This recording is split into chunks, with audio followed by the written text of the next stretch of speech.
हस्तिनापुरानं आम्हाला लहानपणापासून पाहिजे, त्यामुळे आम्ही आमच्या जवळचे आहोत आणि हे आमच्या जवळचे आहेत.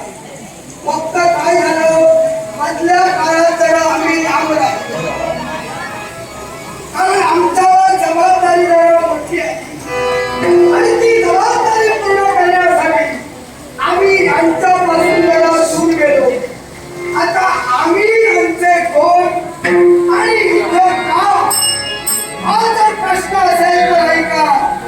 त्या हस्तिनापुरात साक्षात आपण राजा म्हणून राजगादीवर बसला. काय हो, तुम्हाला या हस्तिनापुराचा इतिहास, तुम्ही हस्तिनापुराचे राजे तुम्हाला बनविण्याआधी इथं कुणाचं शासन होतं हे तुम्हाला काय माहित आहे? नक्कीच ज्ञात आहे. ऐकूया.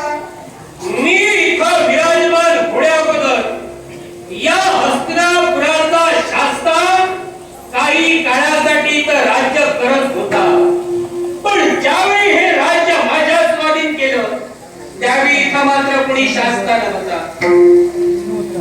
पण इथं शास्ता होता हे तुम्हाला तर कळलं होतं, पण तोच शास्त्रामध्ये कोण, तर तुमच्या डोळ्यासमोर उभा असणारा हा सोमवंशाचा सावळा पुरुष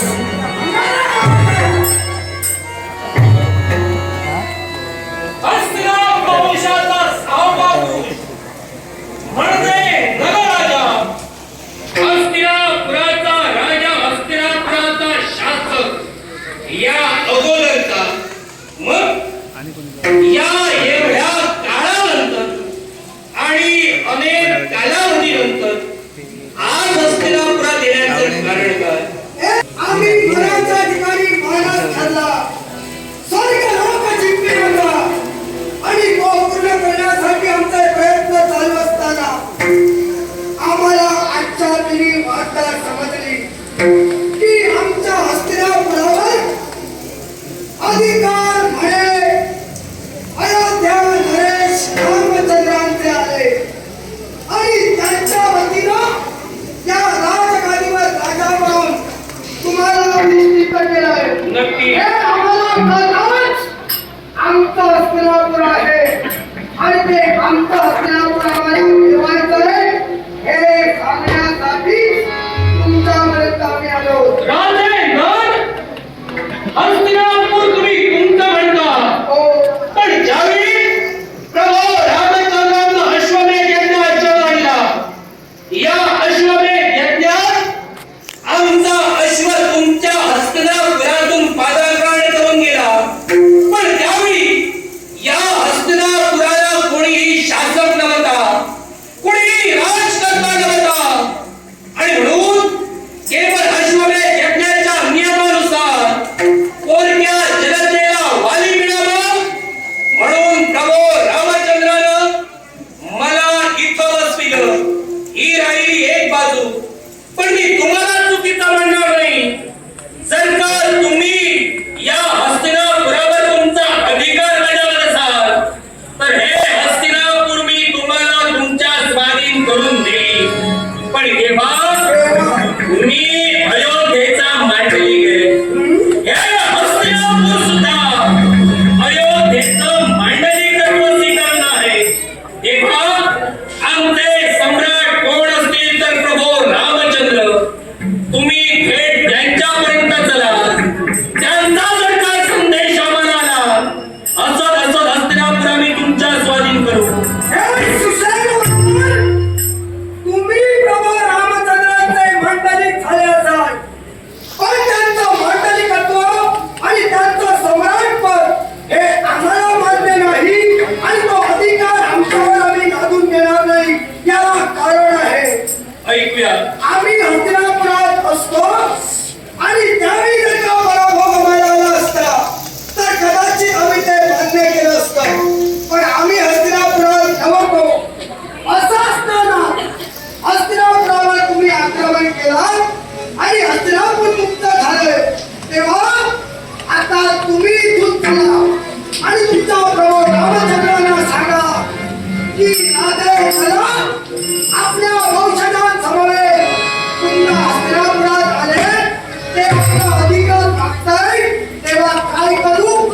तुम्ही जाऊन विचारा की तुमचा अज्ञान किती नव्हे. मग सांप्रतच्या परिस्थितीत नलराजे मी सुद्धा तुमचा अत्यंत नव्हे.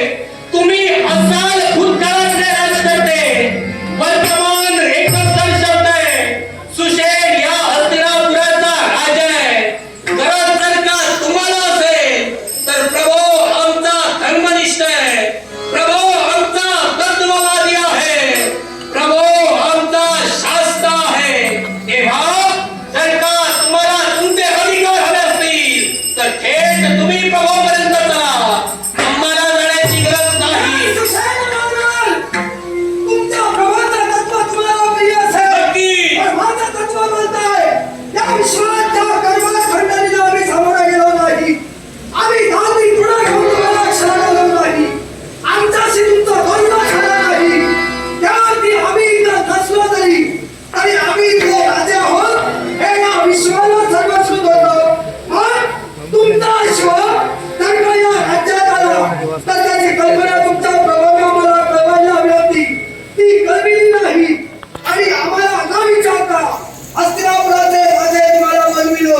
लक्षात ठेवा तुम्ही बनावट राजे आहात पण मी खरा गुरु आणि इथला शास्त्र आहे.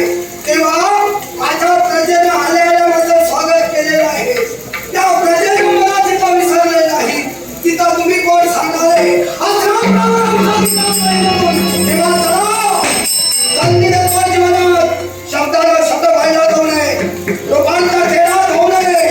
तुमच्या प्रभावापर्यंत चला आणि त्याला समजून सांगा. राजे नर आम्ही तुमचा अस्तित्व मान्य करतो. आम्ही तुमचा मान सन्मान सुद्धा राखतो. आम्हाला सुद्धा तुमच्याशी तेढ निर्माण करायचं नाही. पण प्रभो आमचा मर्यादा पुरुषोत्तम आहे.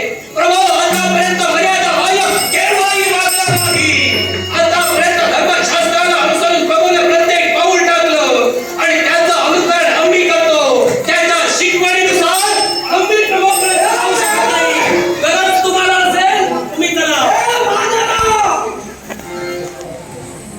अरे तुमच्या सरकारचं साह्य घेऊन सगळ्यांना तुझा तो देव त्या देवाचं अस्तित्व तुला कळतंय म्हणून मी ते समजावून घेऊ. आई मर्यादा पुरुषोत्तम म्हणून त्याला समजताय पण मर्यादा पुरुषोत्तम फक्त उपाधी लावली म्हणून नाही. मर्यादा काय प्रत्येकानं जाणला पाहिजे. आणि राजा मला म्हणेल तुझा देव मर्यादा पुरुषोत्तम नव्हे तो अमर्यादा. आतापर्यंत मन सन्मान राखला. म्हणे वानरांना समवेत घेऊन हे राज्य विस्तार करणारा प्रभो हा माझा मर्यादेचा देव नाही. आम्हा पशूंना एकत्र करून ज्याला लंकाधीश रावणाला चौर्य कर्म केलेल्या सीतामाईला पुन्हा मुक्त करून आणली. आमचं पशूचं सहकार्य त्यांनी घेतलं म्हणून तू मला हसतोय. काय रे नलराजा तुझे पूर्वज म्हणजे राजकर्ताच्या सोमेश्वर हा ज्यावेळी लग्नाला उतावळा झाला होता त्यावेळी सुद्धा त्याने एका पशूचं सहकार्य घेतलं होतं. तेव्हा त्या पशुला जर का त्याला सहकार्य केलं नसतं तो म्हणजे भुबळेश्वर आणि वेसर यांनी जर का देवा त्याला सहकार्य केलं नसतं तुमची वंशवेल पुढे वाढलीच नसती. तेव्हा पशु आहे म्हणून तुम्ही दिसता. तुला पशु आणि पक्षी यातला फरक कळतो. मानव तर नाही ना. पशु आणि पक्षी यातला फरक कळतो. मानव तर नाही ना. आणि काय रे तू म्हणतोय पक्ष्यांचं साह्य घेतलं. भुबळेश्वर पूर्ण पक्षी होता. तुला काय माहित आहे बघितलं अर्धा मानव आणि अर्धा पक्षी. कमरेच्या खाली मानव आणि कमरेच्या वर पक्षी. मन मिळालं मला. मग या विश्वात त्या विधात्यानं शतकुंभेश्वराचं साह्य सोमेश्वरानं घ्यायला लाविलं. पण त्यानंतर शतकुंभेश्वर हे कुशद्वीपाचे राजे आपल्या राज्यात जाऊन स्थिरावले. ते आमच्या समवेत राहत नाही. पण तुझा देव तो मर्यादा पुरुषोत्तम तुम्हा वानरांना बरोबर घेऊन फिरतोय. त्याच्या हिंमत नाही. त्याच्या किती प्रभू ते हिंमत आहे म्हणून सारे शब्द एकच शब्द बनले. सांप्रतची परिस्थिती एकच दर्शवते.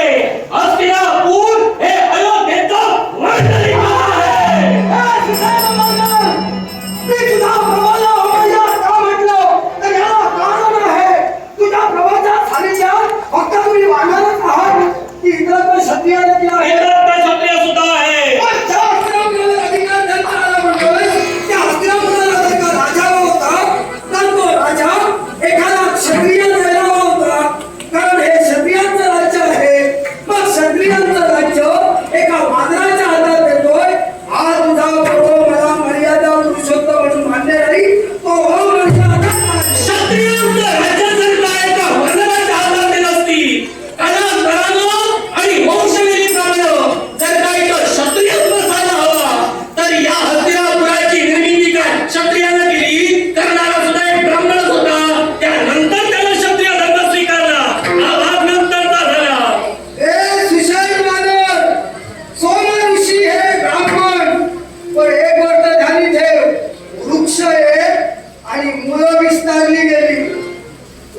नदींचं पूल आणि नदींचं मूल शोधायचा प्रयत्न करू नको. ते तुझ्यासारख्या वानराला जमणार नाही. वृक्ष एक आणि मुळं जर का विस्तारली गेली तर आम्ही त्याची मुळं आहोत. वृक्ष एकच आहे.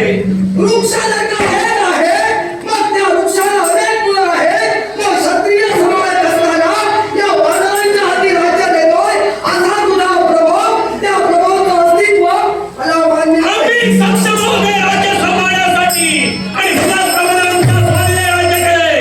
तुमचं हस्तिनापुर जर का तुम्हाला पुन्हा मिळवायचं असेल प्रभावपर्यंत तर आज्ञा ठेवून या. लक्षात ठेव, तुझा प्रभाव बदलून राहत नसेल तर तुला बारबा भोई घोडी करून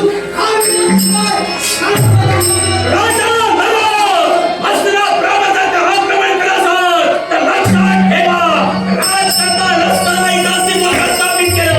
त्या राजकर्त्याला सुद्धा स्वतःच्या प्रयत्नात दास समजले.